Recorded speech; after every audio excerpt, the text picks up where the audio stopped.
5 რამ, რასაც ვერ ვიტან. პირველი არის, რომ აი მეგობარი რო გეუბნება, აი ამ პოსტი გადმოდი და დამილაიკე და კომენტარიც დამიწერე. ანუ ჩემი დაკომენტარება და ლაიქება რა შეცვლის გეხვეწები. რატომ დაალაიქებინო ან დააკომენტარებინო ვიღაცა შენი პოსტი დალით. ანდეს ფერის გაჩენს. მეორე არის ის, რომ ხუმრობას და დაცინებას შორის განსხვავებას რო პოულობენ. ადამიანის რო დასცინიან ან მაგის რამე კომპლექსი რო ამახვილებენ ყურადღებას იმის გამო რომ სხვა გააცინონ.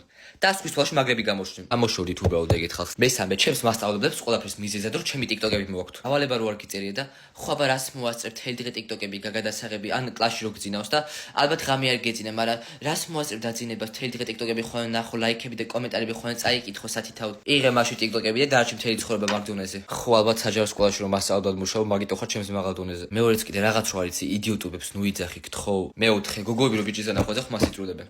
აუ არა რა ხმას ვიწრულებ ღადაო ეს თუ ლაპარაკობ მე საიდან მოგაგ მეხუთე ვინმეს დაბადების დღეს რომ მიდიხარ და პირველი რასაც გეკითხებიან არის ის რომ რა მომიტანე ანუ ტეხავს უბრალოდ ხალხო არ ქნათ ეგრე